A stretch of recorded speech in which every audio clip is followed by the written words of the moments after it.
Bonjour mes amis, j'espère que vous allez bien. Nouvelle vidéo à deux. Comment vas-tu mon frère? Ça va, c'est la pêche. Pour cette toute première vidéo de l'année 2025, on va vous donner notre avis sur le tout nouveau film de vampire, Nosferatu. Donc tu es prêt mon frère? Je suis prêt. Donc c'est parti pour la nouvelle version de Nosferatu.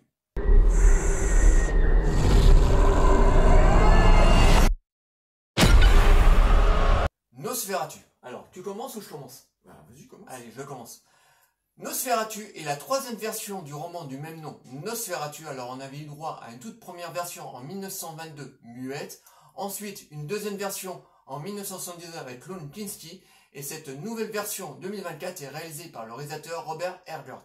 Alors, c'est un réalisateur que j'affectionne pas particulièrement parce qu'il y a quelques années, j'avais vu son tout premier film, The Witch. Alors, c'est un film visuellement qui était très beau, mais très chiant à suivre, lent, pompeux, enfin, tout ce que je déteste dans le cinéma moderne, et j'aurais dû avoir la puce à l'oreille en voyant cette nouvelle bande-annonce de ce nouveau Nosferatu, parce que encore une fois il nous délivre certes un film très beau, donc on a une très belle réalisation, une très belle photographie, un très beau noir et blanc un petit peu bleuté, mais c'est tout ce que le film a à nous proposer.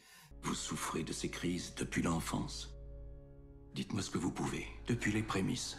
C'est une belle enveloppe vide. Voilà, parce que le film manque énormément d'émotion, parce qu'il ne faut pas oublier que ce film est tiré donc du roman Nosferatu, qui était lui-même tiré du roman Dracula, parce qu'à l'époque les Allemands avaient envie de sortir un roman sur l'histoire de Dracula, mais comme ils n'avaient pas les droits du roman de Bram Stoker, donc ils ont été obligés de rebaptiser Dracula, donc Nosferatu, donc on est exactement dans la même histoire que Dracula, mais ce film manque énormément d'émotion, parce que c'est une histoire d'amour. Faut pas oublier que tout le film est basé sur une histoire d'amour, donc d'un vampire qui va tomber amoureux de sa victime, voilà, et ensuite il va tout faire pour elle-même la transformer en vampire. Donc si vous mettez pas un minimum de sentiments et d'émotions, et ben on peut pas s'attacher au personnage, et ce film il manque énormément d'émotions et énormément de choses, même, voilà, s'il y avait que ça encore, et c'est juste un film beau visuellement, mais très chiant à suivre.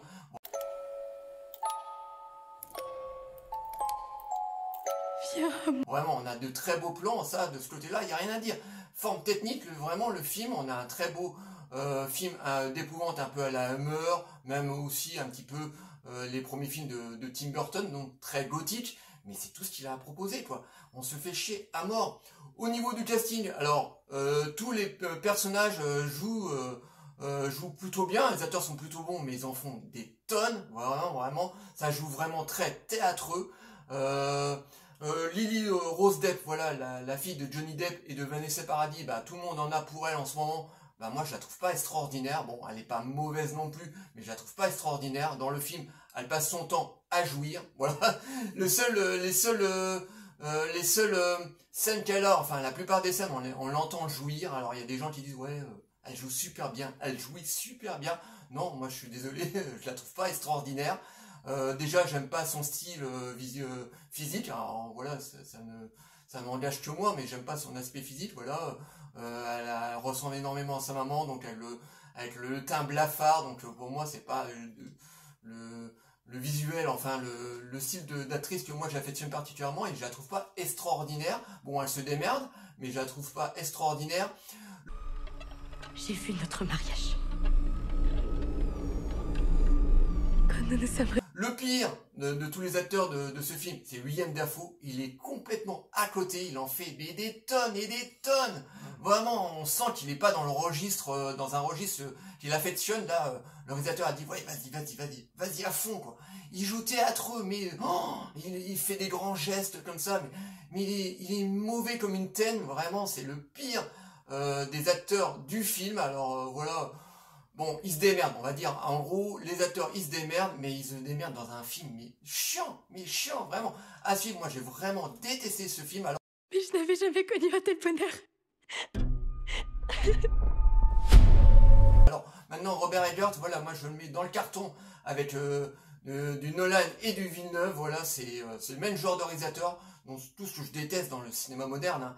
Le cinéma contemplatif, pompeux, lent, voilà, dénué d'émotion. Moi je déteste ce genre de réalisation, voilà, parce que voilà, c'est très, voilà, on sent qu'il se laisse filmer, qu'il se regarde, voilà. En plus, dans les interviews, on sent qu'il se la joue, le mec, hein, vraiment.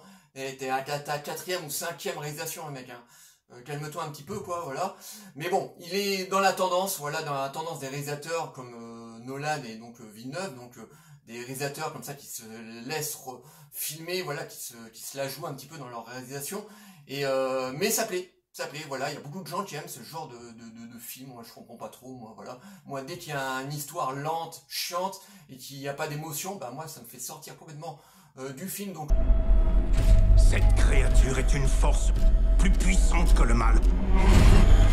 Donc vous avez compris que ce film, je l'ai complètement détesté, et pourtant l'histoire elle est géniale, hein, l'histoire de Dracula. Alors là, le Dracula de Coppola, il peut dormir sur ses deux oreilles. C'est pas ce film qui va le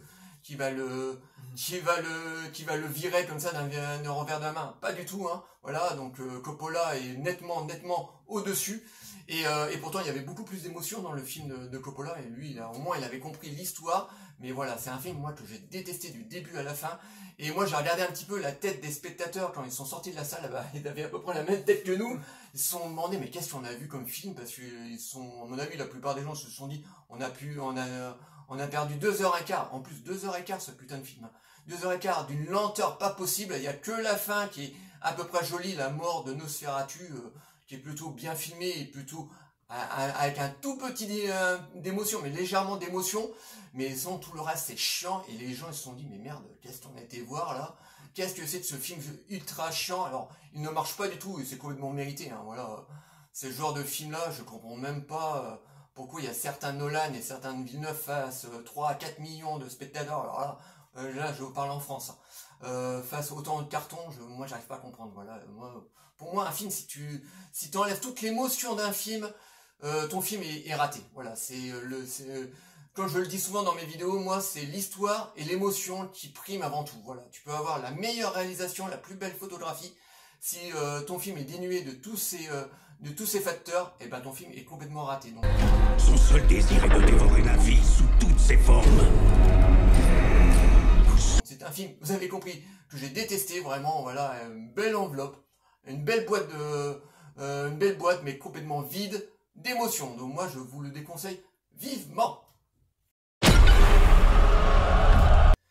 Et toi donc, comment t'as trouvé cette nouvelle monture de Nosferatu? Alors, je ne vais pas paraphraser ce que tu as déjà dit. Effectivement, c'est un film assez médiocre, certes avec une belle réalisation et une belle photographie, mais trop pompeux, film extrêmement moderne. Alors, avec le temps, je m'aperçois que les films gothiques, c'est pas forcément ma tasse de thé. Déjà, chez la production des films de la Hammer, ce que j'aimais particulièrement, c'était les films à sketch ou les films de Woody Nitt, comme Les Chiens de Baskerville, avec de bons scénarios et des retournements de situation. Mais sur les grands personnages classiques comme Dracula, Frankenstein ou encore La Momie, je trouvais ça trop gothique et trop surjoué. Et c'est exactement ce qu'on retrouve dans cette nouvelle version. Alors, c'est assez moderne, hein, parce que c'est pompeux, mais en même temps, c'est trop théâtral et cabotineur. Voilà qui vient. Surtout au niveau des jeux des acteurs. Alors, les acteurs, eux, se démerdent plutôt bien, même si j'ai pas forcément de sympathie pour la fille d'Epp, qui est pas forcément très jolie. En tout cas, moi, comme Vincent, bah, c'est pas mon style de femme, donc je la trouve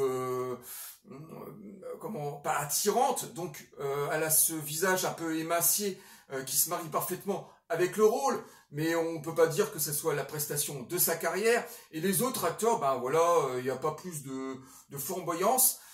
William Dafoe, bah lui, il cabotine, c'est peut-être le pire, et là je suis assez d'accord avec toi. Et ensuite, la réalisation, c'est pompeux, donc c'est pas pour moi du tout, hein. Donc je vais revenir à l'origine du teaser, je savais exactement ce que j'allais voir. Mais là, je me suis dit, bon, pourquoi pas, on va découvrir le film, et peut-être que je serai surpris par cette histoire. Mais voilà, l'histoire ne nous propose rien du tout, il n'y a pas du tout d'émotion, on n'a pas d'empathie avec les personnages parce qu'ils n'ont rien à développer. Le diable existe et je peux en témoigner. Donc voilà, c'est une belle boîte vide, mais vraiment artificielle, avec un réalisateur qui se regarde filmer. C'est la plupart, c'est le défaut de pas mal de réalisateurs malheureusement actuellement, à côté bien sûr de réalisateurs qui sont plutôt des faiseurs. Là cette fois-ci on est dans le calibre des réalisateurs qui se regardent, qui sont plutôt prétentieux. Il n'y a rien à sauver malheureusement dans cette version 2024, même si la version de 79 avec Klonskinski proposait quand même un certain érotisme, même ça allait même très loin dans la nudité. Même dans cette version-là, c'était beaucoup plus, il y avait beaucoup plus de romance que dans cette version dénuée de tout sentiment. Même la musique elle-même n'est pas forcément mauvaise, mais n'apporte rien. Même à la réalisation, on l'oublie totalement au visionnage de ce film. Donc voilà, pour moi, ça a été à la fois peut-être une petite découverte. Je pensais sincèrement être surpris et en fait, j'étais pas au visionnage du teaser. Ben voilà, c'était la même chose pour moi. Hein, donc je savais exactement ce que j'allais voir. Donc une sorte de fusion de la Hammer avec espèce de post-modernisme pompeux de réalisation actuelle. Donc un film bien sûr comme Vincent que je vous conseille même de découvrir.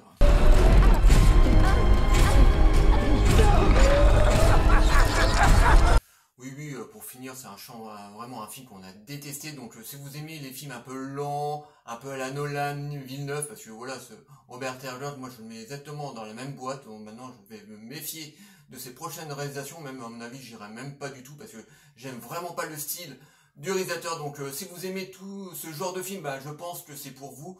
Mais franchement, le film, il se vautre totalement au box-office et c'est complètement mérité. Donc, vous avez bien compris qu'on l'a détesté. Et voilà tout ce qu'on pouvait dire sur ce nouvelle monture de Nosferatu. Bon, on va faire le petit message de fin. Oui, bien sûr.